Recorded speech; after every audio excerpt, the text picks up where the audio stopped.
교회의 역으로 보면 2월 22일부터 시작한 제2 수요일부터 사순절 기간의 마지막 주간인 고난 주간을 시작하는 오늘은 예수님께서 십자가를 지시기 위하여 예루살렘에 입성하신 날인 종려주일입니다. 다른 말로 말하면 고난주일이라고도 우리가 말하기도 합니다. 수많은 기적을 베푸셨을 뿐만이 아니라 항상 가난한 자들과 병든 자들과 그리고 죄인들과 예수님은 함께 하셨습니다. 당시 종교 지도자들에게 들을 수 없었던 하늘의 권위 있는 말씀 또한 선포하였습니다. 그래서 어디든 가든지 항상 예수님이 있는 곳에는 많은 사람들이 몰려들었고 그들은 하나님의 아들이신 그 예수님의 권능을 볼 수 있었습니다. 그리고 그들 가운데 더러는 그 예수님의 권능 가운데 이적과 능력을 체험하기도 하였던 것이죠. 예루살렘으로 들어갔을 때도 마찬가지였습니다. 수많은 사람들이 전쟁에서 승리하고 돌아오는 개선 장군의 행렬을 축하하는 것처럼 자신의 겉옷을 길에 펴고 종려나무 가지를 베어서 길에 깔고 그들이 입술을 열어 호산나 다윗의 자손이여 라고 이렇게 간절히 소리를 쳤던 것이죠. 그러나 그들이 외쳤던 그들의 마음의 바램과 또한 예루살렘에 입성하신 예수님의 마음의 발음은 서로 달랐던 것을 우리는 볼 수가 있습니다. 지금 로마의 압제로부터 당신의 능력으로 구원하시기를 바라는 이스라엘 백성들의 영혼이 담겨 있는 외침으로 호산나 다윗의 자손이여 라고 행동을 하였지만 그러나 예수님이 걸어가야 할 그 길은 승리의 길이 아니라 고난의 길이었으며 십자가를 지시기 위한 고통의 길이었음을 아무도 알지 못하였던 것이죠. 왜 그렇습니까? 그들은 지식으로만 하나님의 말씀을 알았지 그 안에 담겨져 있는 참된 빛의 하나님의 말씀을 몰랐기 때문인 것이죠. 그들은 무지하였기 때문인 것입니다. 우리의 무지와 상관없이 우리의 죄악과도 상관이 없이 하나님이신 예수님은 그 고난의 길을 걸어가심으로 우리가 이 땅에서 어떠한 삶을 살아야 하는지를 가르쳐 주셨는데 그것은 고난 가운데 섬기는 섬김과 그리고 겸손의 삶이었습니다. 사람들은 모두 다 영광의 길을 걷고 싶어 합니다. 고난의 길을 걷고 싶어 하는 사람이 그 누가 있겠습니까? 아마도 기독교가 고난의 길을 걸어야 합니다라고 우리가 전도를 한다면 또 그리스도인의 삶은 고난의 삶입니다라고 말한다면 아마 많은 사람들에게 이 전도는 더 되지 않을 것입니다. 하나님과의 인격적인 만남 속에서 믿음이 깊어져 갈 때 그렇구나. 우리의 삶 자체가 고난의 삶이었구나 라고 하는 그 비밀을 발견하는 것이 아니겠습니까? 그러나 이러한 비밀을 발견하기 전까지는 우리가 이 삶이 그리스도인의 삶이 고난의 삶이라는 것을 전혀 깨닫지 못한다는 것이죠. 그래서 믿음이 약할 때 조금이나마 우리의 삶에 고난이 오게 되어지면 그 고난을 핑계로 우리는 신앙으로부터 도망가게 되어지는 것입니다. 어찌든 간에 우리가 무지 가운데 예수님이 걸어가신 그 길이 어떤 길인지를 알지 못한다 하더라도 예수님은 우리에게 생명과 구원을 주시기 위하여 그 고난의 길을 걸어가셨던 것입니다. 그리고 이와 같이 예수님이 보이신 그 고난의 길에서 겸손과 섬김의 삶을 살았던 사람 가운데 한 사람이 오늘 이 골로새서를 쓰고 있는 바울이라는 사람이라는 것이죠. 바울도 오늘 우리가 읽었던 말씀을 볼 때 이제 너희를 위하여 받는 괴로움을 기뻐한다라고 말하고 있습니다. 자, 바울도 너희를 위하여 고통을 받았다라고 말하고 있는데 여기서 말하고 있는 너희는 어떤 사람들일까요? 1차적으로는 고린도전서 1장 2절의 말씀에 밝히고 있는 바처럼 골로소에 있는 성도들과 그리고 그리스도 안에서 신실한 형제들이다라고 바울은 기록하고 있습니다. 그리고 넓은 의미로 보면은 이 성경을 읽고 있는 모든 그리스도인들을 위한 그들을 가르치고 있는 것을 볼 수가 있는 것이죠. 그러니까 바울이 받는 괴로움은 골로새 교회인뿐만이 아니라 우리를 위하여 받는 그런 괴로움이라는 것을 알 수가 있는 것이죠. 그런데 골로새서 1장 21절에 보니까 그런 너희를 향하여 이렇게 묘사를 하고 있습니다. 전에 악한 행실로 멀리 떠나 마음으로 온수가 되었던 너희라라고 소개하고 있는 것이죠. 그러니까 우리가 먼저 그리스도 안에 있기 전에 악한 행실로 하나님으로부터 멀리 떠나 원수가 되어졌던 자라는 것이죠. 그리스도인이기 전에 그리고 신실한 형제이기 전에 악한 행실로 멀리 떠나 마음으로 원수가 되었던 자들이기에 13절의 말씀처럼 흑암의 권세에서 우리를 건져내셔서 그의 사랑의 아들이 되게 하신 것이죠. 그러니까 골로새 교인뿐만 아니라 우리는 하나님의 사랑의 아들이 되어진 자녀라는 것입니다.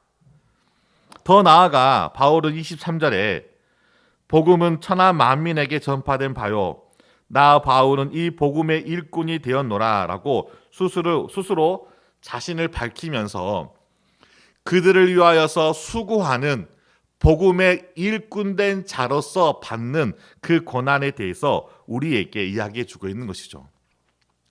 그러면서 바울은 나는 이제 너희를 위하여 받는 그 괴로움을 기뻐한다라고 우리에게 가르쳐주고 있습니다. 고난은 우리에게 기쁨이 될 수가 없는 것이죠. 괴로움도 결코 우리에게 기쁨이 될 수가 없는 것입니다. 지금 바울의 상황은 어떤 상황입니까? 이 골로새서를 쓰고 있는 이 상황은 바울이 감옥에 갇혀 있는 상황 속에서 이 편지를 썼습니다. 그런데 바울이 감옥에 갇힌 이유도 이 골로새 교회 때문이 아니었습니다. 바울은 골로새 교회를 직접 설립하거나 그곳에서 목회를 직접 담당하지 않았기 때문에 어떻게 보면은 그들로 인하여 받았던 직접적인 괴로움은 없었을 것입니다. 우리도 마찬가지겠죠. 우리와 바울의 시대는 전혀 겹치지가 않는 시대입니다. 이미 2000년 이전에 그 시대를 살아갔던 바울이 어떻게 우리를 위하여 고난을 받을 수가 있고 또 그것을 기뻐할 수가 있겠습니까? 바울은 가진 핍박 속에서도 복음을 전파하기를 그치지 않았으며 그 일로 결국 감옥에 갇히게 되어진 것이죠. 골로새와 전혀 상관없는 그러한 주님의 복음을 증거하다가 갇히게 되어진 것입니다. 그럼에도 불구하고 바울은 자신이 받는 괴로움을 너희를 위하여 받는 괴로움이다 라고 표현하고 있는 것이죠. 바울이 골로새를 향하여 받는 괴로움이라고 말하는 그 이유는 무엇이겠습니까? 그것은 바로 우리 그리스도인은 교회의 머리이신 예수 그리스도의 몸으로 부름받은 존재이기 때문이라는 것이죠. 골로새서 1장 18절에 그는 몸인 교회의 머리시라 그가 근본이시요 죽은 자들 가운데에서 먼저 나신 이시니 이는 친히 만물의 으뜸이 되려 하심이요 라고 말해주고 있습니다. 다른 서신서인 에베소서 1장 22절에서 23절에서도 바울은 또 만물을 그 발 아래에서 복종하게 하시고 그를 만물 위에 교회로 머리로 삼으셨으니라. 교회는 그의 몸이니 만물 안에서 만물을 충만하게 하시는 이의 충만함이라 라고 가르쳐주고 있습니다. 이처럼 바울은 교회의 머리가 되신 예수 그리스도 그리고 그 예수 그리스도의 몸된 교회에 대해서 우리에게 말해주고 있는 것이죠. 바울이 복음을 증거하다가 받은 고난은 바울 그 개인만의 고난이 아니라 한 몸으로 예수 그리스도의 몸이 받는 고난임을 우리에게 가르쳐주고 있는 것입니다. 자 보십시오. 우리의 몸도 각각의 기관들이 있지 않겠습니까? 손가락에 만약에 예리한 칼로 살짝 비게 되어진다면 그 손가락만 아픈 것이 아니라 그 손가락으로 인하여서 우리의 온 몸이 고통을 느끼는 것처럼 바울의 고난도 마찬가지라는 것이죠. 자신도 골로새 교인들과 모두 예수 그리스도께 접붙여진 몸이기 때문에 그리스도의 몸의 지체로서 사도 바울이 당하는 고난은 그리스도의 몸인 골로새 교인들을 위한 고난인 것이죠. 아마 자녀를 키운 부모라면 이런 말씀이 아마 더 잘 깨달아질 것입니다. 자녀들 중에 어느 한 자녀가 정말로 아픈 가운데 있다면 그 아픈 자녀를 바라볼 때 아픈 사람은 자녀이지만 그 아픔이 부모의 아픔이 되어지는 것이죠. 그리고 부모뿐만이 아니라 가족 전체가 그 한 사람의 그 아픔으로 그 마음이 다 아파지는 것처럼 우리 모두가 예수 그리스도를 통하여 그의 몸에 접붙여진 존재이기 때문에 한 그리스도인이 당하는 고난은 그 그리스도인에게만 멈추는 것이 아니라 한 몸 전체에게 영향을 준다는 것을 우리에게 말해주고 있는 것이죠. 저와 여러분이 그리스도를 통해 구원함을 받고 이렇게 공동체인 교회의 한 몸으로 접붙여져 있다면 바울이 당한 그 고난은 바울의 고난이 아니라 한 몸된 우리의 고난이다라고 말할 수가 있는 것이죠. 그래서 바울이 너희를 위하여 받는 고난에 대해서 우리에게 말해주고 있는 것입니다. 그래서 교회는 항상 작은 한 사람의 아픔이라도 감싸 안을 수 있는 그런 교회가 되어져야 한다는 것이죠. 그 교회의 크고 작음의 문제가 아니라 교회는 크든지 작든지 그리스도의 몸으로 하나가 된 공동체이기 때문에 정말로 세상 사람들이 볼 때 볼품없는 그냥 약한 사람이라 할때라도 교회에서는 가장 큰 자로서 여기고 그를 품고 그를 위해서 기도하며 그의 아픔을 같이 나눠줘야 한다는 것이죠. 그게 바로 하나님이 영적으로 세우신 교회의 제일된 목적이 되어져야 한다는 것입니다. 이처럼 사도 바울은 너희를 위하여 이와 같은 고난을 받는데 그것을 기뻐한다라고 말하고 있는 것입니다. 바울이 말한 괴로움은 어떠한 잘못된 행동으로 인한 괴로움이 아니라 복음의 삶을 살아감으로 오는 괴로움이었습니다. 신앙생활 하다 보면은 우리가 겪게 되어지는 두 가지의 괴로움이 있는데 하나는 나의 연약함으로 인하여서 받게 되어지는 괴로움이라는 것이죠. 혹여나 여러분들이 아마 거짓말하거나 아마 자그마한 어떤 죄를 지어졌을 때 그 죄가 나의 양심을 찌름으로 인하여 발생되어지는 그런 괴로움을 아마 경험했던 적이 있었을 거예요. 저도 어렸을 때 믿지 않았을 때였으니까 아마 그랬을 것 같아요.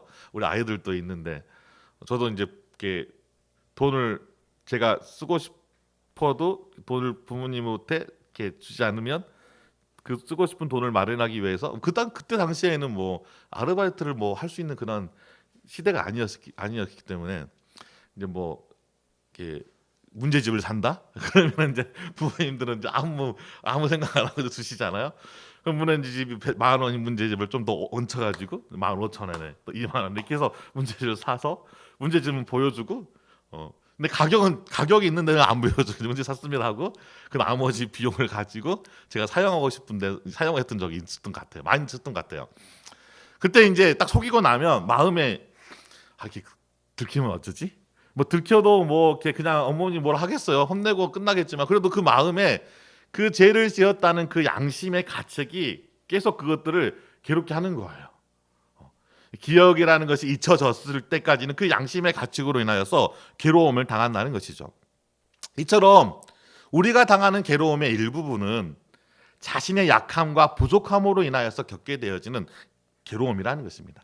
그런데 이 바울이 너희를 위하여 받는 괴로움은 그 골로새 교인들을 향하여 잘못된 행동을 했거나 골로새 교회에게 피해를 입어서 바울의 행동으로 인하여 받는 그런 괴로움이 아니라 복음을 전함으로 인하여 복음적인 삶을 살아감으로 인하여 부딪히는 그러한 괴로움이라는 것입니다. 이러한 괴로움을 우리가 문자적으로 보면은 어느 쪽으로 보면은 겪음이라고 우리가 해석할 수가 있는데, 그러니까 어떠한 겪음이라고 하냐면 세상과 다른 존재가 되어졌기 때문에 겪는 괴로움이라는 거예요. 그래서 골로새서를 기록하면서 1장에 바울이 계속해서 반복해서 말씀하고 있는 부분이 뭐냐면 우리가 어떠한 존재였는지를 계속 가르쳐주고 있어요. 그러니까 이전에는 죄와 사망의 권세 아래 있었다면 이제는 예수 그리스도를 통하여서 하나님의 아들이 되는 권세를 우리가 누리게 된 것이죠. 그러니까 우리의 신분이 변화가 되어진 것이죠. 세상과 다른 존재가 되어진 것입니다. 그러니까 이렇게 세상과 다른 존재로 살아가면서 겪게 되어지는 그러한 괴로움이라는 것이죠.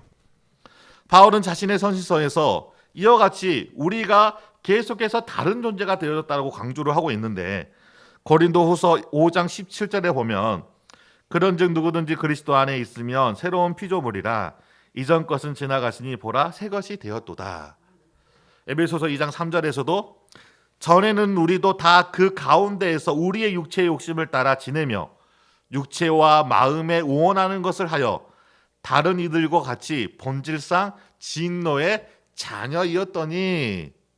그리고 에베소 4장 22절에 24절 말씀에 보면은 유혹의 욕심을 따라 썩어져가는 구습을 따르는 옛사람을 벗어버리고 오직 심령을 새롭게 되어 하나님에 따라 의와 진리의 거룩함으로 지으심을 받은 새 사람을 입으라.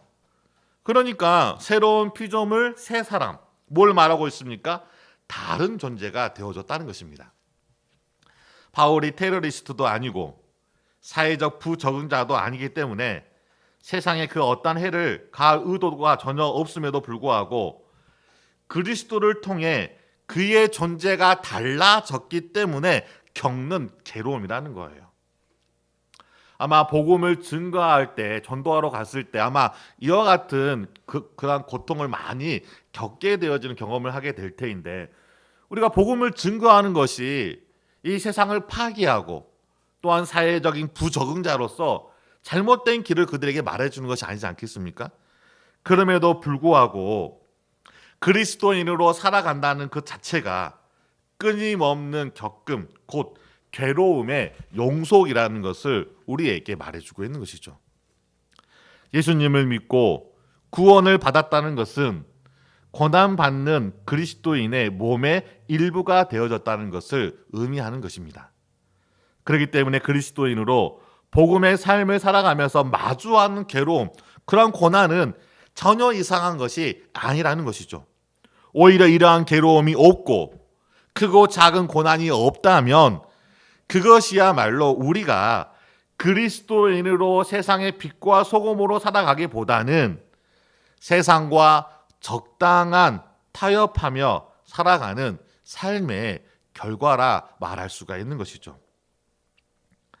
세상도 완전하지도 않고 교회도 완전하지도 않기에 온전해지기를 소망하시는 하나님은 은혜로 살아가는 그리스도인의 삶에 그 삶 가운데 고난의 용속일 수밖에 없는 삶을 살아갈 수밖에 만든다는 것이죠. 그리고 그렇게 살아갈 수 있도록 우리에게 은혜를 주시는 것입니다. 하나님께서 이처럼 고난을 그리스도의 몸인 교회와 우리 자신의 몸을 온전케 하기 위하여 사용하신다는 것을 우리는 알아야 한다는 것이죠. 빌립보서 1장 29절에 그리스도를 위하여 너희에게 은혜를 주신 것은 다만 그를 믿을 뿐 아니라 또한 그를 위하여 고난도 받게 하려 하심이라 라고 우리에게 가르쳐주고 있는 것이죠. 더 중요한 것은 바울은 여기서 이 괴로움이라고 하는 이 단어를 복수로 사용하고 있다는 거예요. 그러니까 작은 괴로움이 아니라 많은 괴로움이라는 것이죠. 우리는 바울의 삶을 통하여서 바울이 받았던 이 복음의 삶을 살아감으로 겪었던 그런 많은 괴로움들, 그런 고난들을 우리는 볼 수가 있습니다. 결국 바울은 예수님처럼 죽기까지 그 복음에 순종하는 삶을 살아가지 않았겠습니까? 그럼에도 바울은 그 모든 고난을 기뻐한다라고 우리에게 말하고 있습니다. 그럼 바울은 이러한 수없는 많은 고난 속에서도 기뻐할 수 있는 그 기쁨이 무엇이었을까요? 그것은 자신뿐만이 아니라 그리스도의 몸인 교회가 온전해지고, 그리고 그리스도의 고난에 참여할 수 있는 특권을 누렸기 때문에 그것으로 인한 기쁨이라는 것이죠. 그러니까 자신이 당한 고난이 아니라 그리스도의 고난에 참여함으로 받게 되어지는 고난이기 때문에 그 고난은 오히려 자기에게 기쁨이 되어진다는 것입니다. 그래서 빌립보서 2장 17절에 만일 너희 믿음의 재물과 섬김 위에 내가 나를 전제로 들을지라도 나는 기뻐하고 너희 무리와 함께 기뻐하리니 너희도 기뻐하고 나와 함께 기뻐하라 라고 말하고 있습니다. 자, 여기서 전제로 드린다는 것은 구약 시대의 제사의 마지막 단계로 제사 위나 제단의 밑부분에 포도주를 부어 드리는 제사의 의식을 가리키는데, 디모데후서 4장 6절에 보면 전제와 같이 내가 벌써 부어지고 나의 떠날 시간이 가까웠다라고 말하고 있는 부분을 볼 때, 이 전제의 부음은 이 바울이 죽음을 가리키고 있다는 것을 볼 수가 있는 것이죠. 그러니까 이제 삶이 얼마 남지 않았다는 거예요. 순교를 당하는 그 순간조차도 그것을 기뻐하라라고 말하고 있는 것이죠. 자신 또한 기뻐한다라고 말하고 있는 것이죠. 자기의 피를 관제로 드릴지라도, 자신이 지금 순교할지라도 기뻐할 수 있다라고 우리에게 자신 있게 말하고 있는 것입니다. 한번 생각해 보시기 바랍니다. 지금 당장 자기를 죽이려고 하는 칼이 목 앞에 서 있는데 어떻게 순교가 기쁨이 될 수가 있을까요? 순교는 고통이지 기쁨이 될 수가 없는 것입니다. 그런데 바울은 기쁨이 된다라고 말할 뿐만이 아니라 이제 죽음이 얼마 남지 않는 그 빌립보 교회를 향하여 기뻐하라라고 요청을 하고 있는 것이죠. 전혀 기뻐할 수 없는 상황과 환경이지만 기뻐할 수 있는 이유는 하나입니다. 그것이 무엇입니까?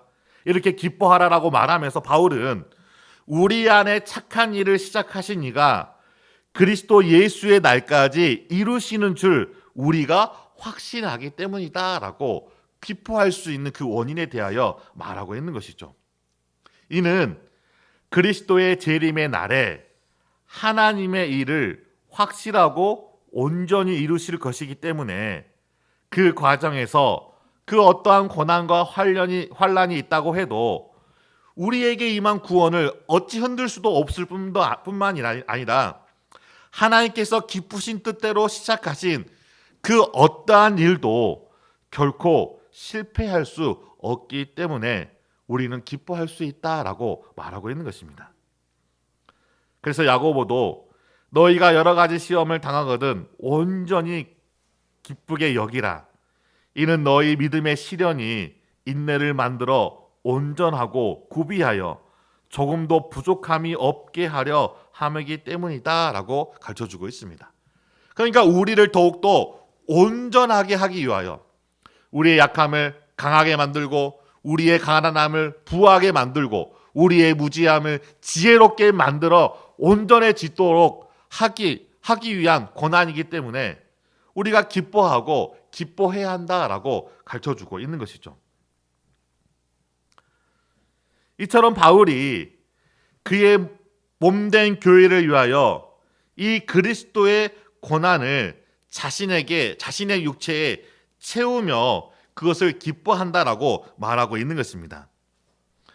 바울이 그의 몸된 교회를 위하여 자신의 육체에 채운다고 말한 이 그리스도의 남은 고난은 무엇을 말하는 것일까요?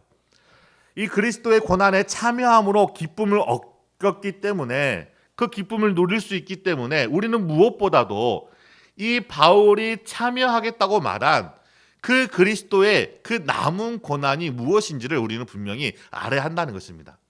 그리고 바울은 이러한 그리스도의 고난을 자신의 육체의 체험으로 당하는 그 괴로움을 기뻐한다라고 말하고 있기 때문이라는 것이죠. 그의 몸된 교회를 위해 육체에 채운다고 말한 그리스도의 남은 고난을 우리가 분명히 알 때 우리도 이 땅에서 겪게 되어지는 그 괴로움을 기뻐할 수가 있는 것입니다. 그러면 그리스도의 남은 고난이 무엇인지를 살피기 이전에 먼저 우리가 짚고 넘어가야 할 중요한 사실이 있는데, 그것은 바로 그 고난을 이 바울은 어떻게 표현을 하고 있냐면 자신의 육체에 가득 채운다라고 말하고 있는 거예요. 자, 어떻게 보면 고난이라는 것은 외부로부터 나에게 오는 것이잖아요. 근데 그 고난들을 나의 육체 가운데 채운다라고 그렇게 해석을 하고 있는, 말을 하고 있는 거예요. 그러면 바울이 말한 육체 가운데 채운다라고 하는 그런 의미는 어떤 의미일까요? 그것은 그리스도의 남은 고난을 나의 육체 안에 가득 차게 한다는 거예요. 근데 그리스도의 남은 고난이라는 책에 보면은 이 부분에 대해서 해석할 때 어떻게 해석을 하고 있냐면, 밖에 있는 어떠한 고통이 육체 속으로 들어오는 것이라기보다는, 그러니까 밖에서 사람들과의 관계라든가 어떤 일을 하면서 겪게 되어지는 스트레스, 그런 고통들이 밖으로부터 내 안에 들어와서 이렇게 차지는 것이 아니라 안에서부터 차올라서 가득 차서 이것이 넘치게 되어진다는 거예요. 그러니까 내 안에 있는 그것이 점점 채워지도록 한다는 거예요. 이것은 뭘 의미하는 거냐면, 예수 그리스도께서 교회와 그 몸된 지체들의 온전함을 위해 당신의 몸인 지체들 안에 남겨두신 것을 사도가 자신 안에 가득 차게 한다라고 말하고 있는 것이죠. 그러니까 우리 안에 남겨두신 것, 그것으로 인하여 고난을 받게 되어지기 때문에 그것이 우리 안에 가득 채워진다는 거예요. 고난을 받으면 받을수록 그 고난으로 인하여 우리가 가득 채워진다는 거예요. 그러면 그 남게 되어지는 것이 무엇이겠습니까? 그리고 여기서 말하고 있는 육체라는 것은 또 무엇을 가리키고 있는 것일까요? 예수 그리스도께서 당신의 몸인 지체 안에 남겨두신 것, 그것이 바로 성경에서는 믿음이라고 우리에게 말해주고 있는 것이죠. 그리고 우리의 무엇에 남겨줬습니까? 이 육체에 남겨줬는데, 이 육체는 무엇을 의미하는 것이냐면 죄와 사망의 권세 아래에 있는 육체, 죄로 인하여 오염된 옛사람의 성품으로 본성 안에 있는 죄의 성향을 가리키고 있는 것입니다. 그 육체 안에 하나님이 믿음을 남겨놓으신 거예요. 그러니까 육체는 끊임없이 세상에 있는 것으로 자신을 가득 채우려고 하는 거예요. 그런데 내 안에 남겨놓으신 이 믿음은 세상에 있는 것으로 가득 채우려고 하는 것을 거부하기 때문에, 그러한 거부와 채우려고 하는 그 욕심이 갈등을 일으키면서 끊임없이 우리에게 고통을 가져다 주는 것이죠. 세상의 육신의 정욕과 안목의 정욕과 이생의 자랑은 어떻게 하시든지 우리 안에 가득 채워서 그걸로 인하여서 넘치게 만들려고 하는 거예요. 빈자리가 있으면 그 빈자리가 없어지도록 밖에서 계속해서 육신의 정욕과 안목의 정욕과 이생의 자랑들을 쑤셔 집어넣어서 우리 안에 그러한 탐심으로 가득 채우려고 한다는 거예요. 그래서 조금이라도 우리가 틈이 있다면 그 틈을 채우기 위해서 세상은 우리 안에서 발버둥 치고 있는 것이죠. 그렇게 채워지는 것들로 인하여 만족하며 행복해질 것이라고 살아가는 것이 바로 세상 사람들의 모습이라는 것입니다. 그러나 그것은 죄의 속임수이지 결코 세상에서 우리 안에 있는 육체의 이 배고픔과 목마름을 채울 수가 없다는 것입니다. 그리스도를 통해 우리 안에 심겨두신 생명이 가득 찰 때, 그 은혜와 사랑만이 우리 안에서 가득 채워졌을 때 비로소 우리의 육체가 목마르고 배고프는 그러한 기갈들을 채울 수가 있다는 것입니다. 그리스도를 통해 구원함을 받지 않았다면 어떻게 우리 안에 하나님의 선을 행할 수 있는 능력이 남겨져 있겠습니까? 그러한 선을 행할 수 있도록 그리스도를 믿는 그 순간에 우리에게 이 믿음의 씨앗을 심겨 놓은 거예요. 그래서 저를 믿는 자마다 멸망치 않고 영생을 얻게 하는 그 믿음, 그 믿음을 우리 가운데 주신 것이죠. 그래서 바울은 1장 23절, 우리가 읽진 않았지만 1장 23절에 만일 너희가 믿음 안에 거하고 라고 말하고 있습니다. 만일 너희가 믿음 안에 머물기를 지속한다면 라고 우리가 해석할 수가 있는 것이죠. 그리스도인으로 살아가면서 매 순간 우리의 본성 안에 짝터야 할 하나님의 은혜에 대한 지속적인 반응으로서 주신 것이 바로 믿음이라는 거예요. 믿음이 있어야지만이 우리가 하나님의 은혜에 대하여서 사모하고 그 믿음을 가지고 비록 고난이 우리 가운데 임한다 할지라도 세상을 향하여서 그 고난을 해결하기 위하여 몸부림치는 것이 아니라 그 고난이 있을 때 고난 받는 것이 나에게 유익이라고 말하며 하나님 앞에 나아가게 되어지는 것이죠. 그리고 하나님은 이 믿음을 우리의 말씀의 터 위에 굳건하게 세워주신 것이죠. 그래서 아무리 믿음 없는 삶을 살아가다가도 하나님의 은혜의 말씀을 듣는 순간 없었던 것 같은 그런 믿음이 우리 안에서 자라나서 다시금 이전의 삶으로부터 돌이켜 하나님의 백성으로 살아가게 된다는 것이죠. 따라서 믿음이 견고하다는 것은 단순히 마음의 작용으로 인해 믿습니다라고 말하는 것이 아니라 우리 안에 굳건하게 세우신 그 터, 그 말씀의 터를 통하여 우리의 믿음이 자라가는데 그 말씀의 터는 우리에게 무엇을 믿게 합니까? 바로 믿음의 대상이신 하나님에 대한 올바른 지식을 경험함으로 우리의 믿음은 더욱더 자라갈 수가 있는 것입니다. 모래 위에 지은 집과 같이 세상에 의해 흔들리거나 무너내리는 터가 아니라 주님은 주는 그리스도시요 살아계신 하나님의 아들이라는 신앙 고백을 한 모든 자들의 그 마음의 터를 말씀의 터로 세우신 거예요. 그래서 우리가 말씀 안에 있기만 하면 그 터는 강해서 튼튼해서 그 어떤 홍수나 비바람이 친다 할지라도 결코 흔들리지 않는다는 것이죠. 이처럼 예수님께서는 우리에게 구원함으로 생명을 주셨고 이 생명은 우리의 터를 경건하게 세워 믿음 안에서 하나님을 바라보도록 하신 것입니다. 그래서 죄의 오염된 옛사람의 성품으로 본성 안에 있는 죄의 성향으로 끊임없는 그런 세상을 채우고자 하는 그런 욕심들을 끊임없이 내 안에 심겨놓으신 그 말씀과 그 믿음의 씨앗을 통하여 은혜로 밀어내는 것이죠. 그러면서 그러한 믿음으로 가득 채워졌을 때 우리는 어떠한 고난이 닥친다 하더라도 기뻐할 수가 있는 거예요. 즐거워할 수가 있는 거예요. 비록 상황이 1년이나 2년이나 3년이 지나도 전혀 변하지 않는 상황이라 할지라도 그 상황 때문에 다시금 낙심하여 넘어지는 것이 아니라 충만하게 채우고 있는 그 믿음으로 인하여 우리는 더욱더 기쁨으로 하나님 앞에 나아갈 수가 있는 것입니다. 이렇게 자신의 육체에 채우고자 하는 그리스도의 남은 고난은 그러면 무엇을 말하는 것일까요? 두 가지로 볼 수가 있는데 하나는 그리스도께서 홀로 당하신 고난이고 다른 하나는 그의 몸된 교회를 통해 연합하여 당하는 고난이다라고 말할 수가 있습니다.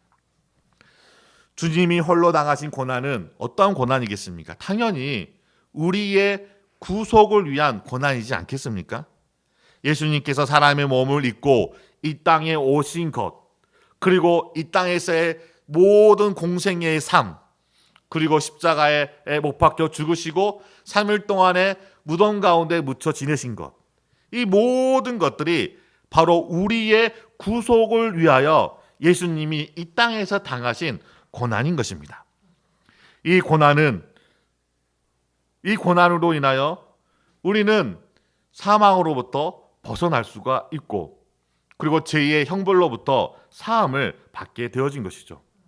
그래서 바울은 골로새서 1장 14절에 그 아들 안에서 우리가 속량 곧 제사함을 얻었도다라고 말하고 있는 것이죠. 그것은 우리의 구속을 위한 십자가의 고난이었던 것입니다. 오직 예수님만 감당할 수 있는 고난이기에 우리는 그 고난에 참여할 수가 없는 것입니다. 예수님의 대속의 십자가를 지시기 위하여 이 세상에 오셔서 당한 고난이기 때문이라는 것이죠. 이처럼 우리는 예수님이 지신 이 구속의 고난을 같이 질 수는 없지만 예수님처럼 누구나 자신이 져야 할 자기의 십자가가 있다는 것이죠. 이 자기의 십자가는 우리가 그것을 질 수가 있다는 것입니다. 마태복음 10장 38절에 또 자기 십자가를 지고 나를 따르지 않는 자도 내게 합당하지 아니하리라 라고 가르쳐주고 있습니다. 자기의 십자가를 지고 주님을 따르는 그러한 고난의 삶이라는 것이죠. 그럼 이 자기의 십자가는 어떠한 십자가일까요? 그것은 소명의 십자가라는 것입니다. 바울이 말하고 있는 그리스도의 일꾼으로서 자신에게 주어진 그 소명을 감당하며 살아갔던 것입니다. 고린도후서 4장 10절에 우리가 항상 예수 죽인 것을 몸에 짊어짐은 예수의 생명도 우리 몸에 나타내게 하려 함이라. 이 자기의 십자가는 생명의 십자가라는 것이죠. 이 생명을 가지고 우리가 살아갈 때 생명 없는 영혼들이 생명 있는 복음의 삶이 어떠한지를 보고 우리의 삶을 통하여서 하나님을 발견하게 되어지는 것이죠. 이와 같은 그러한 자기의 소명의 십자가를 질 때 우리는 그 길이 고난의 길이라 할지라도 기뻐할 수가 있는 거예요. 세상 사람들도 자기가 원하는 것을 할 때 고통이 있지 않겠습니까? 근데 그 원하는 것을 이루러 가는 그 과정 속에서 주어지는 그 기쁨이 있기 때문에 그 고난도 이겨내는 거예요. 세상의 사람들도 이러한데 그 세상 사람들이 이해할 수도 없고 감당할 수도 없는 그 십자가를 통하여서 오신 그 하나님의 사랑, 그 사랑을 우리가 어떻게 우리의 삶을 통하여서 감당할 수가 있겠습니까? 그 사랑을 우리가 품고 있는 한 그 어떤 고난도 우리에게 고난이 될 수가 없는 거예요. 이 소명의 십자가를 여러분은 지고 있습니까? 이 소명이라는 것은 거창한 것이 아니에요. 선교사로 나가고 목회자가 되고 어떠한 특별한 일을 하는 것을 우리가 소명이라 말하는데 하나님이 말하시는 소명은 그런 소명이 말하는 것은 아니라는 것이죠. 하나님이 말하신 소명은 우리를 지으신 그 목적대로 살아가는 거예요. 여러분이 가정에서 엄마로서 아빠로서 또한 자녀로서 주어진 그 소명이 있지 않겠어요? 부모로서 자녀를 사랑하고 자녀로서 부모를 공경하며 그렇게 그 자리에서 살아가는 거예요. 여러분의 직장에서는 또 직장인으로서의 소명이 있지 않겠습니까? 여러분이 있는 것이 소명의 자리이고 그 소명의 자리에서 여러분에게 주어진 그 역할에 따라서 내가 그리스도인으로서 그렇게 살아가는 거예요. 그것이 자기의 십자가를 지고 살아가는 삶이고 소명에 따라 살아가는 삶이라는 것을 우리는 잊지 말아야 한다는 것입니다. 이 십자가의 고난을 이 바울은 지고 갔던 것이죠. 두 번째로는 그리스도와 함께 참여하는 고난, 그리스도의 몸의 성숙을 위하여 교회와 같이 감당하는 고난이라는 것이죠. 그러니까 그리스도를 믿는 순간 우리는 그의 몸에 접붙여지는 것이죠. 접붙여져서 주님이 오시는 그날 때까지 그의 나라와 그의 의가 확장되어지면서 받게 되어지는 교회의 고난이라는 것입니다. 이와 같은 함께 받는 고난에 대하여 바울은 빌립보서 2장 5절에 너희 안에 이 마음을 품으라 곧 그리스도 예수의 마음이니, 그러니까 그리스도 예수의 마음을 품음으로 받게 되어지는 그러한 고난이라는 것이죠. 그 고난은 주님이 오시는 그날 때까지 세대와 세대를 거쳐서 모든 그리스도인들이 자신의 십자가를 지고 살아가는 그 삶의 전 영역 속에서 받게 되어지는 고난이라는 것이죠. 왜 이러한 고난을 받게 되어지는 것일까요? 그것은 주님의 몸으로 받는 고난은 그 몸을 이룬 모든 사람들이 아직 완전하지 않기 때문에 당하는 고난이라는 것입니다. 하나님의 세우신 교회는 완전하지만 이 땅에 세워진 지상의 교회에 접붙여진 성도들은 완전하지 않기 때문에 그로 인하여서 받게 되어지는 고난이라는 것이죠. 더더욱이 이 교회 안에서 받게 되어지는 고난뿐만이 아니라 우리가 살아가는 이 세상도 마찬가지라는 것입니다.